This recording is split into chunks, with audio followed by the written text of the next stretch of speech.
하나님 말씀은 신약성경 로마서 1장 31절인데요. 28절부터 32절까지 우리 같이 읽겠습니다. 로마서 1장 28절에서 32절까지 같이 읽겠습니다. 또한 그들이 마음에 하나님 두기를 싫어하며 하나님께서 그들을 그 상실한 마음대로 내버려 두사 합당하지 못한 일을 하게 하셨으니 곧 모든 불의, 추악, 탐욕, 악의가 가득한 자요 시기, 살인, 분쟁, 사기, 악독이 가득한 자요 수근수근하는 자요 비방하는 자요 하나님께서 미워하시는 자요 능욕하는 자요 교만한 자요 자랑하는 자요 악을 도모하는 자요 부모를 거역하는 자요 우매한 자요 배약하는 자요 무정한 자요 무자비한 자라. 그들이 이 같은 일을 행하는 자는 사형에 해당한다고 하나님께서 정하심을 알고도 자기들만 행할 뿐 아니라 또한 그런 일을 행하는 자들을 옳다 하느니라. 아멘. 오늘은 31절의 두 번째 배약하는 자요. 그러니까 배약하는 일 이렇게 되겠습니다. 배약하는 일. 여기서 배약한다라고 하는 것은 배는 배반이고요. 약은 약속입니다. 약속을 배반하는 일. 그러니까 약속을 지키지 않는 것이 되겠고 또 지킬 생각도 없이 약속하는 것도 포함이 되겠고 또 그렇게 약속을 지키는 것 자체에 의미를 두지 않는, 즉 약속을 하는 것에서부터 지키는 것까지 이런 성실성에 위배되어지는 모든 것을 배약한다 이렇게 이야기합니다. 그래서 그 약속을 충실히 이행하지 않거나 또 허위로 이렇게 언약하는 이 모든 것들이 여기에 포함이 됩니다. 지금 31절에서 배약하는 자요로부터 시작되어 있는 뒤에 있는 것들은 전부 배약하는 일, 배약하는 자, 무정한 자, 무자비한 자, 이런 일들은 우리의 신앙과 좀 관계가 없는 일반 사회생활과 관계되어 있는 것들입니다. 사실상 앞에서 우리가 쭉 열거했던 것들은 주로 하나님의 뜻과 관계되어지는 것들이었습니다. 그리고 하나님의 형상을 파괴하는 이런 것들이었죠. 그런데 이제 이 배약하는 자로부터 시작되어지는 이 뒤에 있는 것들은 사회 관계 속에서 일어나는 그 관계 안에 일어나는 악, 이것을 쭉 열거하고 있습니다. 그 첫 번째가 약속과 관계되어서 약속을 허위로 하고 잘 지키지 않는 일, 이것이 배약하는 일입니다. 근데 여기에 사용된 이 배약한다라고 하는 말은 티테미라고 하는 말, 티테미라고 하는 말에서 접두하고 붙여져서 만들어진 것인데 여기에서 한 번만 사용되는 단어입니다. 그런데 사도 바울은 의도적으로 이 말을 이렇게 만들어서 쓴 것 같아요. 이제 이렇게 배반한다, 지키지 않는다라고 하는 말이 있습니다. 프로도테스라고 하는 말인데 주로 누가복음을 쓴 누가, 그리고 그 사도행전에도 이 프로도테스라고 하는 말을 씁니다. 그런데 복음서에서 그리고 사도행전에서 사용되는 이 배반하다, 배신하다, 이거는 전부 예수님과 관계되어 있어요. 그러니까 예수님 말씀, 예수님을 배반하는 것, 그래서 그리스도를 배반하는 이것과 관련돼서 배반하다는 말을 썼는데 지금 여기서 사도 바울이 그 말을 쓰지 않아요. 그러니까 사도 바울이 누가가 쓰는 그 프로도테스라고 하는 말을 쓰지 않냐면 또 그렇지 않습니다. 쓰거든요. 그런데 디모데후서 3장 4절에서도 이 단어를 쓰거든요. 그런데 굳이 여기서 이렇게 단어를 만들어요. 그러니까 왜 그랬을까? 앞서 말씀드린 것처럼 성경에서 배반한다라고 하는 말은 주로 하나님과 관련돼서, 특히 신약에서 그리스도와 관계돼서 나타납니다. 그러니까 지금 사도 바울이 여기서 배약하는 자요 이렇게 해서 약속을 깨트리는 일이라고 단어를 만들어서 쓰는데, 그렇게 하는 목적이 있단 말이죠. 그 뭐냐면 신앙과 무관하게, 이제 신앙을 떠나서 사람들 사이에서 이런 신용을 깨트리고 약속을 깨트리는 이 일들을 거론하려고 하는 겁니다. 왜 이야기를 할까? 우리가 보통 하나님을 이야기하면 마치 기독교에서 믿는 하나님은 이 교회 안에 그리고 신자들에게만 관계 있는 것으로 여겨집니다. 그러니까 예를 들어서 불신자들이, 그러니까 예수를 믿지 않는 사람들이 그렇게 생각을 해요. 이렇게 하나님 말씀을 지키고 믿음이 있고 없으면 교회 다니는 사람들과만 상관이 있고 자신들과는 상관이 없다고 생각해요. 왜? 관계가 없으니까. 그건 니네 하나님이니까 너희들하고만 관계 있는 거지 우리와는 상관없다. 이런 생각을 일반적으로 다 가지고 있습니다.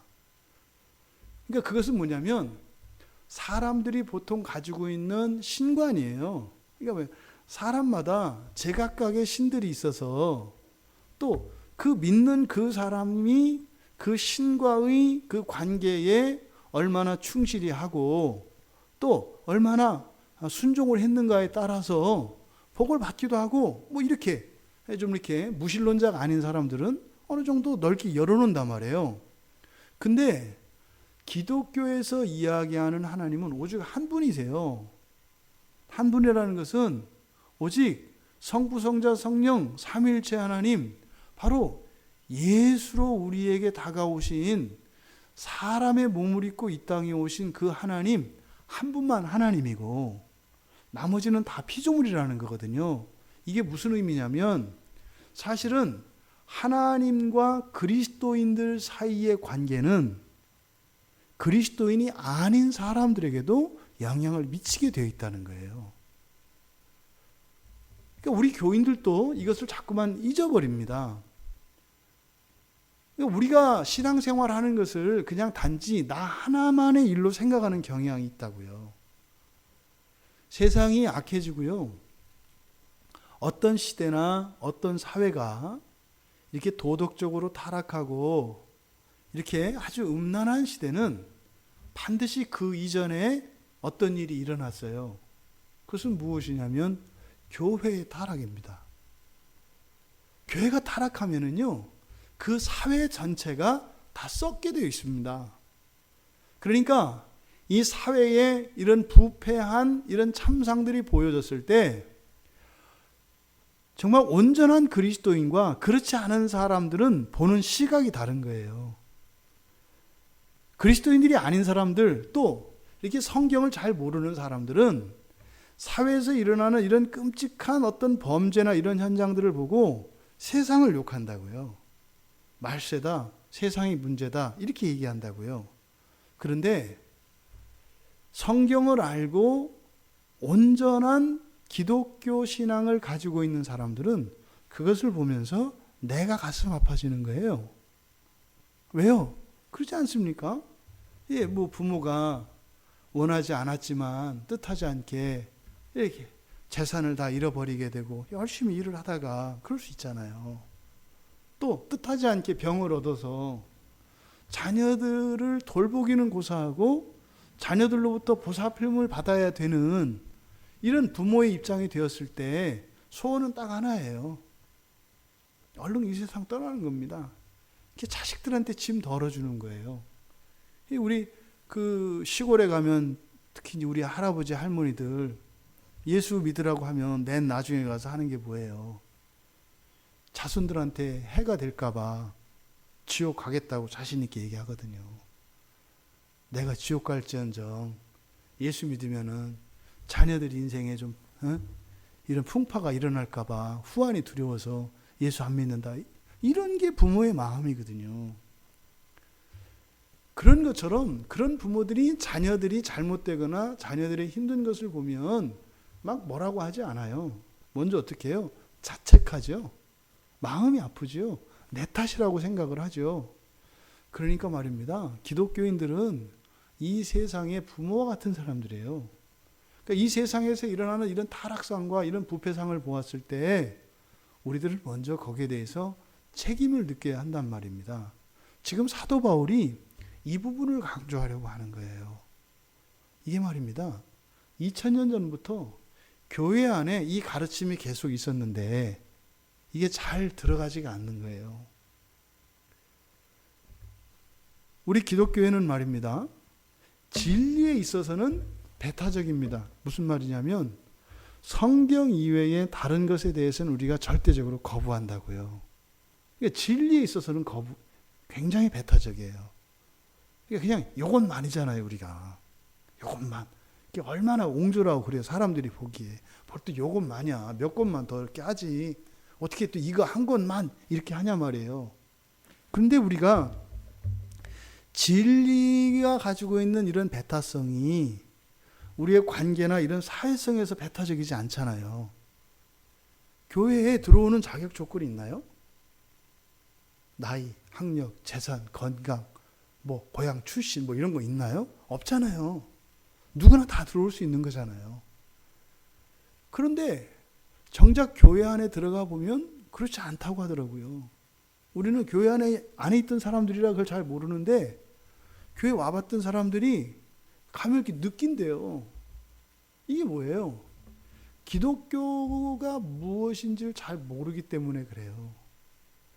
예수님은 하나님 나라를 위해서 이 땅에 오신 것이 아니라 이 땅에 있는 죄인들을 위해서 오셨어요. 그죠? 그러면 이 땅에 있는 죄인들 가운데에서 예수님이 먼저 부르심을 받는 사람, 예수님으로부터 먼저 부름받는 사람들이 있어요. 그 사람들이 모여서 교회를 이룹니다.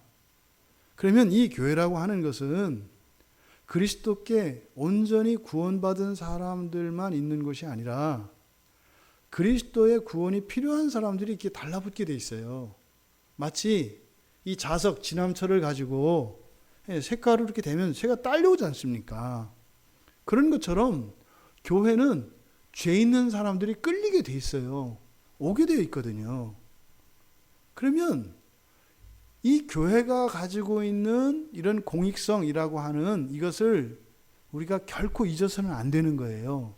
그러니까 사실은 잠재적인 신자들이죠. 교회 밖에 있는 모든 사람들은 잠재적인 신자입니다. 근데 말입니다. 교회가 교회됨을 잃어버리고 타락하면 지금 우리가 살펴보고 있는 이 로마서 1장의 28절부터 문맥은 뭐예요? 하나님께서 억제하시는 은혜를 싹 걷어버리면 어떻게 된다는 거예요? 믿는 사람이나 믿지 않는 사람이나 다 똑같이 된다는 거예요. 이 원죄로 인한 우리의 부패성과 이렇게 그 뭐예요? 불합격품, 이게 상실한 마음이잖아요. 불합격품인 그 마음의 상태가 이렇게 드러나는데 그때 드러나게 되면 우리들 안에서, 우리 그리스도인들 안에서조차 뭐가 깨진다는 거예요? 이런 약속을 위반하고 헛되이 약속하는 일들이 일어난다는 거예요. 그러면 그게 어디로 퍼져가요?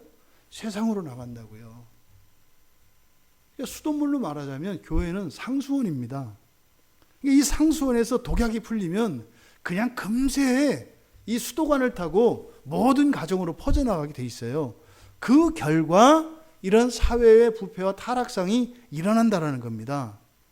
그러니까 어느 시대에나 존재하는 이런 악들에 대한 책임이 뭐 교회로 인해서 그런 죄를 짓는다는 게 아니라 그런 죄들을 짓지 않을 수 있도록 그런 권세와 권능이 부여된 곳이 교회인데 교회가 그 일을 감당하지 않고 있다라고 하는 증거다 이 말이죠. 뭐 이제는 거꾸로 이렇게 사회에서 반대로 손가락질을 당하는 이런 형편이 되었지 않습니까? 그는 실제로 교회가 타락해서 그런 게 아닙니다. 타락한 교회들이 세상에 알려지기 때문이죠. 순결한 교회는 그렇게 알려지지 않습니다. 타락한 교회만 겉으로 잘 드러나게 돼 있어요. 그리고 아무리 그 타락한 교회라 하더라도 그 안에 교회 대문이 있거든요. 근데 그런 부분은 안 나타나는 거죠. 지금 사도 바울이 이 배약하는 자로부터 시작되어지는 이 뒤에 있는 이것들은 우리들의 신앙의 공익성에 대해서 우리에게 교훈하고 있는 것입니다. 그 첫 번째로 바로 약속을 어기는 거예요. 약속을 어기는 것. 구약에도 이와 같은 일이 일어납니다. 호세아서 10장 4절에 보면 호세아 선지자를 통해서 하나님께서 이렇게 말씀을 하세요. 그들이 헛된 말을 내며 거짓 맹세로 언약을 세우니 그 재판이 밭 일항에 돋는 독초 같으리로다. 재판을 받으면 억울한 사람들이 누명이 벗겨지고 정의가 실현되는 게 아니라 재판을 받고 나면 일에도 꼬인다는 거예요. 또 사람들이 하는 이런 맹세와 약속들을 도대체 믿을 수가 없다는 거예요. 그러니까 사람과 사람 사이에 이런 신뢰와 신용이 완전히 사라지게 된다는 겁니다. 구약에서도 이런 일이 있었습니다. 그러니까 여호와 하나님께서 이렇게 억제하시는 은혜를 거두시면 그 결과 단지 우리들의 마음속에서만 그런 일이 일어나는 것이 아니라 어떻게 해요? 사회 전체, 더 나아가서 국가 전체가 이렇게 타락과 부패를 하게 된다라고 하는 것을 가르쳐 줍니다. 그럼 여러분, 왜 하나님께서 억제하시는 은혜를 왜 거두세요? 그냥 내비두시지. 그거 거두면 나빠진다는데 왜 거두시냐 말이죠. 이렇게 하나님이 그 은혜를 거두시는 것은 우리가 그런 얘기 하잖아요. 건강을 잃고 나서야 건강 소중한지 안다. 그죠? 뭐 두 다리로 걸어 다닐 때는 다리 하나 이게 편한지 다리가 감사한지 몰라요. 저희 그 사는 집 그 1층에 어느 교회 권사님이 얼마 전에 이사 와서 살고 계세요. 오늘도 낮에 잠깐 이제 원래 안 갈 거였는데 잠깐 뭘 좀 가실러 갔는데 너무 마침 잘 간 거죠. 그 권사님이 문 앞에서 20분을 서 있었대요. 못 들어가세요. 그러니까 계단을 못 올라가시는 거예요. 이렇게 이제 그 무릎 연골 수술을 뭐 하시고 했는데 뭐 연골 수술하시고 뭐 또 뭐 하시고 이 사람 더 이상은 뭐 이렇게 어떻게 할 수가 없는 상황이래요. 그래서 이 권사님이 다리를 들지 못하세요. 다리를. 그러니까 이렇게 평지에서는 지팡이 짚고 걸으실 만한데 올리지를 못해요. 그러니까 이 사람 몸이 얼마나 이게 그 사소한 게 없고요. 그러니까 이 연골이 다르시니까 어쨌든 수술을 받았는데도 올라가지를 못해요. 올라가지를. 그러니까 가끔 제가 이번에 지금 세 번째 뵌 것 같아요. 지난번에는 정 사람이 안 오니까 그 계단 올라가시려고 앉아서 이제 기어서는 가시는 거 이렇게 계단을. 그 올라갔는데 문제는 앉으시면 또 못 일어나세요. 그때는 30분 넘게 그냥 바닥에 앉아 있는 거예요. 이게 오늘도 집 앞에서 앉으면 못 일어나시니까 왔다 갔다 하든지 하신다고 서서 그냥 계시다가 그러시는 거예요. 20분 기다리셨다고.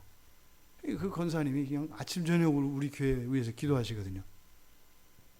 이제 그 교회 여기 큰 교회 이제 어떤 여기 세주왕 교회 권사님이신데 매일 가서 이제 기도하시는, 그러니까 세주왕 교회가 개척될 때부터 했던 그 멤버세요. 그래서 그 교회 권사님들한테 우리 교회 다 기도하라고 이 광야에 놓고 매일 기도하고 거기 와서도 뭐 그렇게 하시는 분이에요. 근데 오늘도 그렇게 그 문 앞에 서서 그 계단 하나를 올라가지 못해 서 있을 때 어떤 마음일까?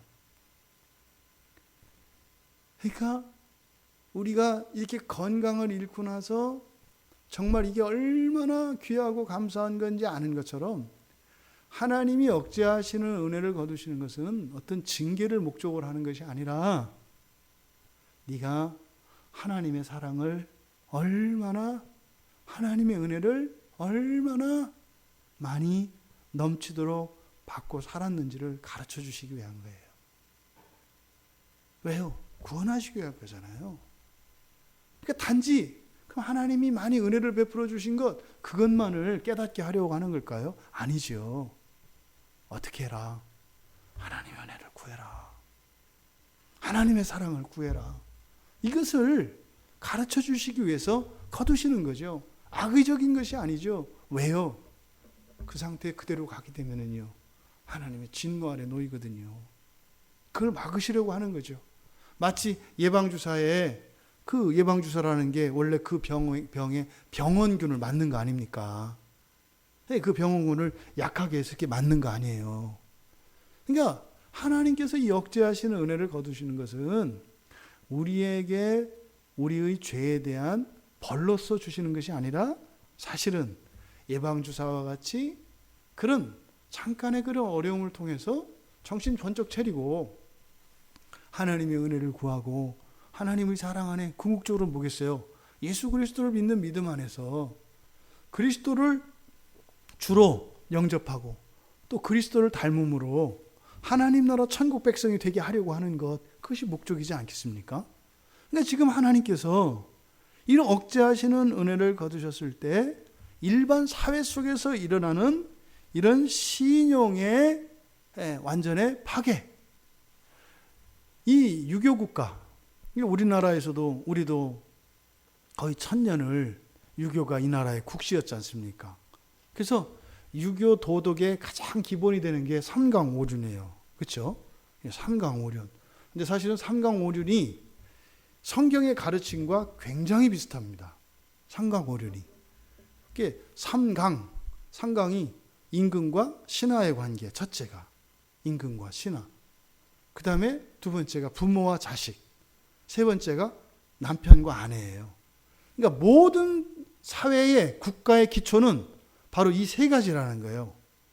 왕과 신하, 그리고 부모와 자식, 그리고 남편과 아내. 성경이잖아요. 여기서 왕 대신에 하나님 들어가면 딱 맞는 거예요. 하나님과 하나님 백성들의 관계, 그리고요 자식과 부모의 관계. 이게 뭐예요? 십계명 돌판에 있는 내용 아니에요. 그리고요 이 부부 관계, 이걸 통해서 그 교회 안에 일어나는, 이게 딱 맞거든요. 근데 이렇게 임금과 신하, 그리고 부모와 자식, 그리고 남편과 아내 사이라고 하는 이 세 가지 관계 기초 위에서 이게 이제 바깥으로 확장돼 나갑니다. 그래서 어떻게 해요? 어른과 아이가 나오죠. 어른과 아이는 질서가 있어야 한다는 거예요. 순서가 있고 차례가 있고 질서가 있어야 한다는 거. 그 다음에 사회적 덕목으로 나오는 게 붕우유신, 믿음입니다. 여러분, 여기서 이 삼강오륜에서 군신유의, 유의라고 하는 것은 의리거든요. 의리. 임금과 신하 사이에는 의리가 있어야 한다는 거예요. 의리가.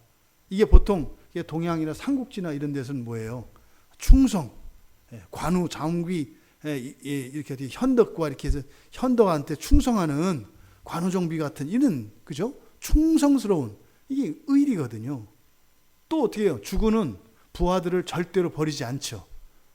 자기 목숨을 버려서라도 보호하고 감싸는 거죠. 이게 의리예요. 의리. 이게 사실은 하나님과 하나님 백성들 사이에 있는 이 언약의 관계를 의리라고 얘기하는 거예요. 이 사람들은 하나님이 없으니까, 그걸 모르니까 의리라고 하는 거예요. 또 부부 유별, 먼저 부자 유친. 부자 유친이라는 게 뭘까요?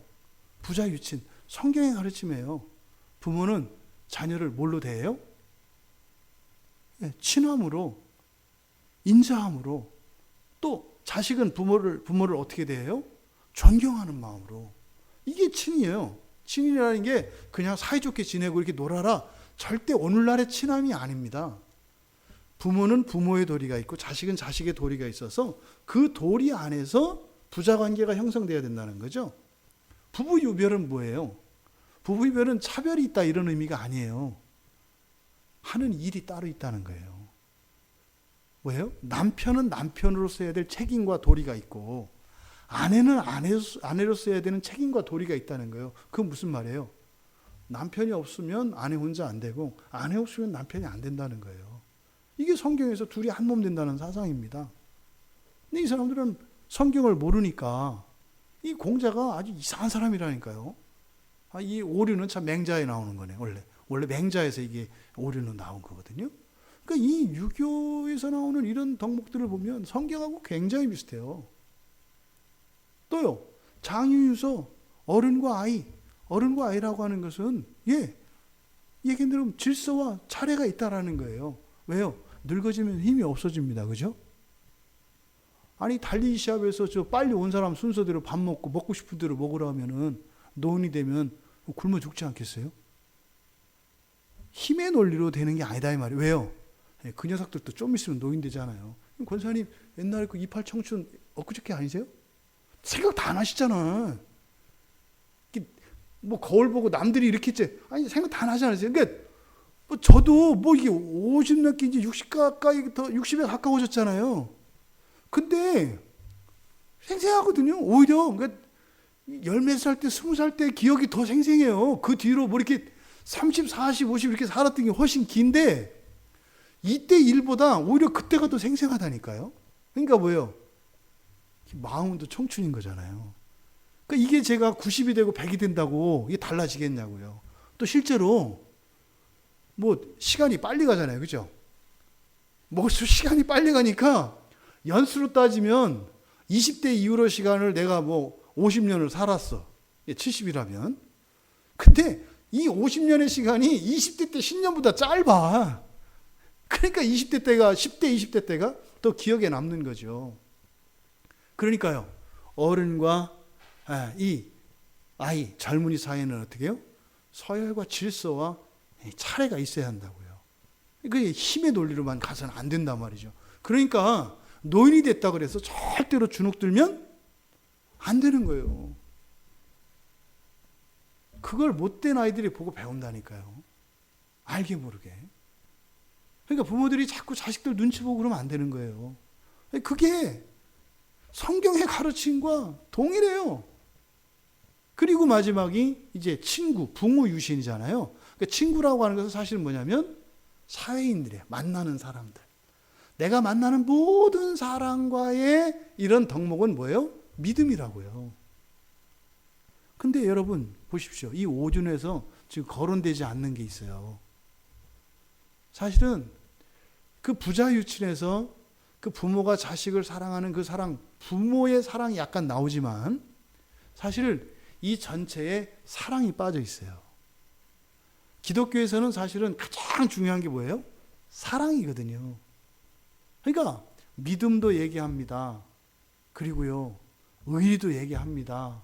또 구별, 거룩함이잖아요. 다 이야기를 해요. 근데 사실은 사랑이 빠져 있거든요. 그러니까 상광오류는 절대로 온전하지 않아요. 이것은 마치 구약의 율법과 같아요. 구약의 율법과 같아서 그렇게 하면 될 것 같은데 되지는 않아요. 근데 우리는 그리스도인들 아닙니까? 그리스도인들은 그를 이룰 수 있는 사람들이잖아요. 그런데 문제는 그리스도인이라 하더라도 이렇게 배약하는 일, 다시 말해서 약속을 함부로 여기고 거짓 약속을 하고 약속을 지키는데 소홀히 한다면 사실은 모든 관계가 다 깨집니다. 그렇지 않나요? 여러분, 누구를 도대체 믿을 수 없다면 어떻게 관계가 생기겠어요? 뭐 누구를 만나기로 약속하면 이 사람은 매일 1시간 늦어. 우리 딸아이 그 친구 중에 하나 있어요. 아주 강적이 있어요. 아주 옛날부터 얘는 몇 년 동안 변함없이 그러니까 아주 우리 딸내미 하나가 보통 이렇게 막 스트레스 받는 게 근데 아마 참 성화에는 많이 도움이 된 것 같아요. 그 아이가. 뭐 30분도 듣고 1시간도 듣고 그래서 이제 늦을 거 예비해서 한 30분 늦게 나갔는데 그때부터 또 1시간 늦게 오고 꼭 제가 설교 막 이렇게 목사님 설교 기니까 알아서 한 30분 늦게 왔는데 그때부터 1시간 또 하는 뭐 이제 이런 거 비슷한 뭐 그런 거죠. 근데 이렇게 신용이 깨져버리면 어떻게 돼요? 다 갈라져요. 다 갈라져요. 그러니까 지금 여기서 이 배약하는 일이라고 하는 것은요, 사실은 모든 인간관계의 고리를 다 끊어버리는 일입니다.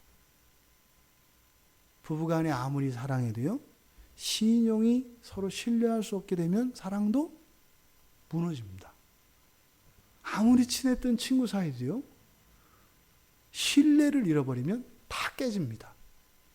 또 임금과 신하 사이에서도 그렇게 충성스러운 사람이라 하더라도 이 사람이 확 돌아버리면, 배신하고 이래버리면 어떻게 돼요? 다 소용없습니다. 원래 그런 겁니다. 그러니까 사실은 오륜에서도 그 사회적 윤리의 가장 기본적인 그 덕목으로 제시되는 게 믿음이거든요. 근데 지금 사도 바울은 그 믿음이 깨어지는 그 일이 누구에 의해서 일어난다? 그러니까 믿음이 유지되는 일이 누구에 의해서 일어난다? 하나님에 의해서 일어난다는 거예요. 예수를 믿든 안 믿든 사람들이 그래도 서로 믿고 이렇게 가족으로, 친구로, 이웃으로 지낼 수 있게 있는 것, 이게 누가 하시는 일이다? 하나님이 하시는 일이라는 거예요. 만약에 어떤 사람이 최소한 가족관계에 가족이라도 있고, 최소한 한 명의 친구라도 있고, 최소한 한 명의 이웃이라도 있다면 그 사람은 지금 하나님의 은혜를 받고 있다는 거예요. 이 사람이 뭘 하든 안 하든 하나님의 은혜를 지금까지 받으면서 살아왔다는 것을 사도 바울이 이야기하는 거예요. 사도 바울이 옛날에는요, 아주 그 예수 도당이면 못 죽여서 한이던 사람이잖아요. 근데 그때도 그에게는 친구가 있었고 그가 믿는 이런 동역자들과 있었단 말이에요. 근데 그렇게 정말 살아계신 하나님이신 예수 그리스도를 믿는 자들을 다 죽이고 이 기독교를 박해하던 그에게도 하나님이 계속 은혜를 주셨다는 것을 사도 바울은 깨달은 거예요. 그러니까 지금 여기서는 이렇게 하나님의 억제하시는 은혜가 떠나면, 다시 말해 상실한 마음의 상태로 있게 되면 이게 없어진다는 것은, 사실은 그나마 내가 이렇게 사람들과 신뢰하고 신용을 가지고 살아간다면 그게 하나님의 은혜 안에 있다라고 하는 것을 가르쳐 주려고 하는 거죠. 성경에서 사실 근데 이런 일은 많이 나오지 않습니다. 생각보다 사람들 관계 사이에서 일어나는 배신의 일들이나 이런 게 그렇게 많지는 않아요. 우리 일상 속에서요, 여러분들도 배신을 당해본 적 있으시죠? 있을 거예요. 크고 작든지 간에. 근데 성경에서는 사실 그렇게 많이 나오지는 않아요. 그렇게 많이 나오진 않아요. 근데 구약에서 가장 대표적으로 이렇게 배신한 사례를 든다면 욥의 세 친구들일 거예요. 욥의 세 친구들. 그러니까 욥이라고 하는 사람이 잘 나가던 사람이잖아요. 부자고 인품 좋고 정말 하나님한테 인정받은 사람이고 그잖아요. 근데 그 욥이 그런 모든 것을 다 잃어버리고 혹독한 시련과 그런 고난 속에 있을 때 세 친구가 찾아옵니다. 이 욥기 2장에 보면 그 친구들이 와요. 그래서 뭐라고 이야기하냐면 욥기 2장 11절에 보면 그렇게 돼 있어요. 11장 뒤에 하반절에 보면 대만 사람 엘리바스와 수아 사람 빌닷과 나아마 사람 소발이라 하면서 그들이 욥을 위문하고 위로하려고 서로 약속하고 오더니 이렇게 얘기해요. 이 세 사람이 오면서 어떻게 했다는 거예요? 야, 우리가 욥에게 용기를 주고 정말 뭐 보니까 애들도 다 10명 그 자식들도 다 죽었다 그러지.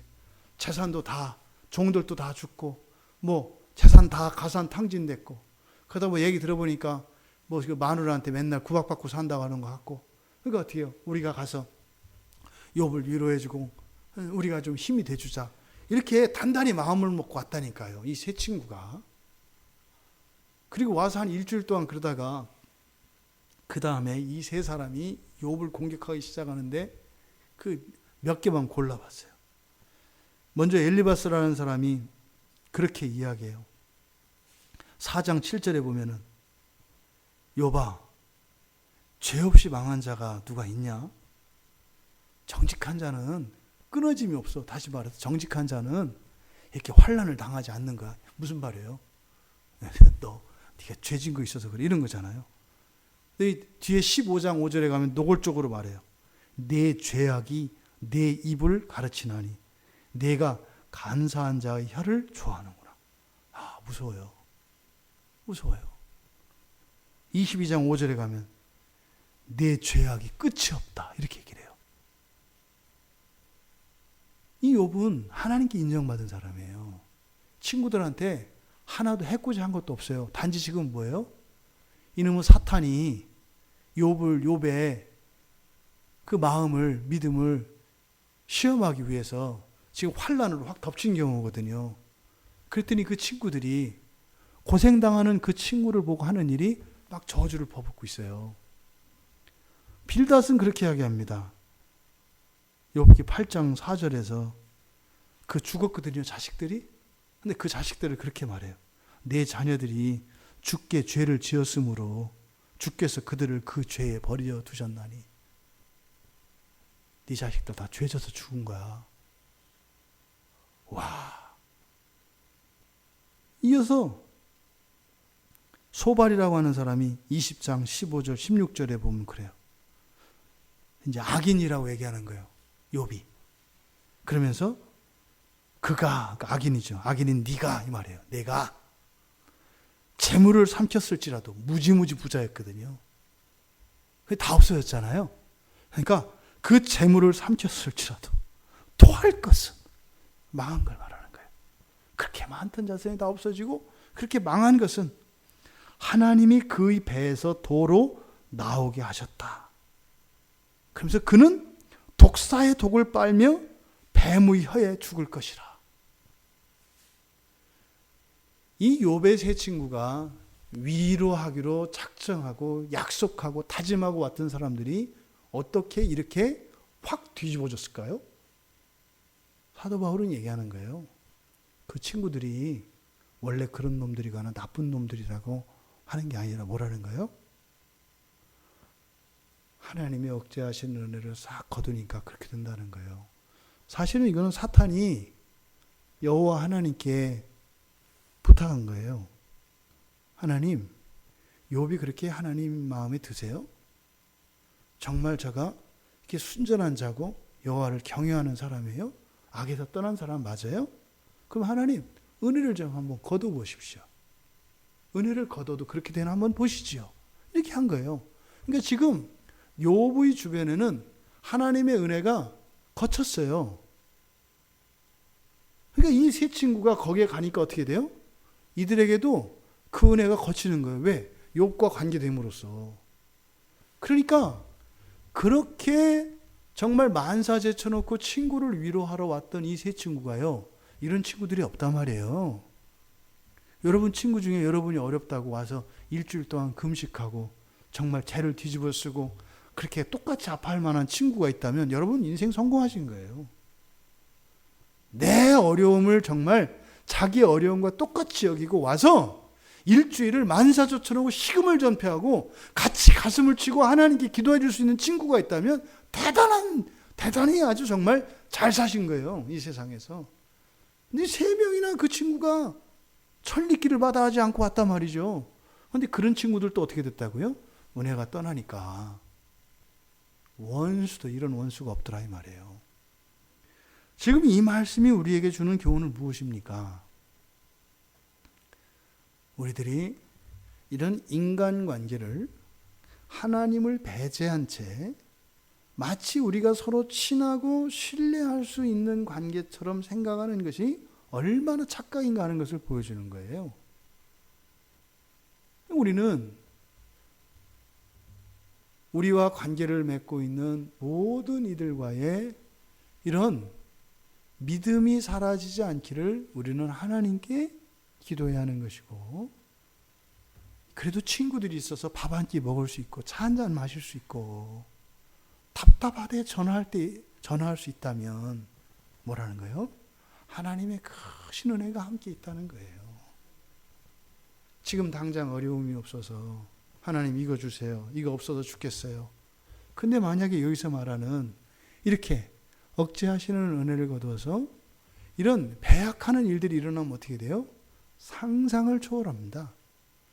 경제적으로 건강으로 겪는 고통보다 관계에서 이런 배신에서 오는 거는요, 이루 말할 수가 없습니다. 가장 힘들어요. 가장 힘들어요. 그러니까 오늘 사도 바울은 우리들이 이 세상에 살아가면서 맺는 모든 관계들이 구원의 은혜와는 또 다른 하나님의 억제하신 은혜가 절대적으로 필요하다는 것을 가르쳐 주십니다. 우리들의 친구들, 우리와 가까이 지내왔던, 서로 사랑을 베풀고 사랑을 받았던, 우리가 도움을 주고 받았던 이 모든 관계들이 절대적인 하나님의 주권에 의한 것이고 하나님의 은혜라고 하는 것을 가르쳐주고 있습니다. 여러분, 우리들이 그동안 알지 못했던 감사의 제목을 사도 바울을 통해서 우리는 하나 배우게 됐습니다. 나에게 한 명의 친구가 있다면 하나님께서 억제하시는 은혜를 두셔서 우리가 믿음을 잃지 않고 이런 관계를 유지하며 살 수 있었다는 겁니다. 그게 우리는 당연한 것처럼 여겨지겠지만 정말 제가 예화로 들었던 그 무릎 관절이 그렇게 이제는 어떻게 할 수도 없는 상태가 돼서 계단만 나타나면 올라가지 못하고 멈춰 서야 되는 그런 권사님과 같이 우리에게 이런 이 배약하는 일들이 일어난다면 이 세상에 단 하나 나밖에 없는 그런 존재로 살아갈 수밖에 된다는 거예요. 그렇게 살아갈 수밖에 없다는 거예요. 그것도 뭐예요? 그냥 행복하게가 아니라 사람들로부터 그 배신을 당함으로써 그 쓴물들이 우리 인생에 덮일 수 있다는 겁니다. 우리가 그동안 감사하지 못했던 이런 관계 속에서 누리는 이런 친함, 이런 것들의 그 유익이 얼마나 감사한지 깨달을 수 있는 그런 은혜의 시간이 되었기를 주님의 이름으로 축원합니다. 우리 말씀을 생각하며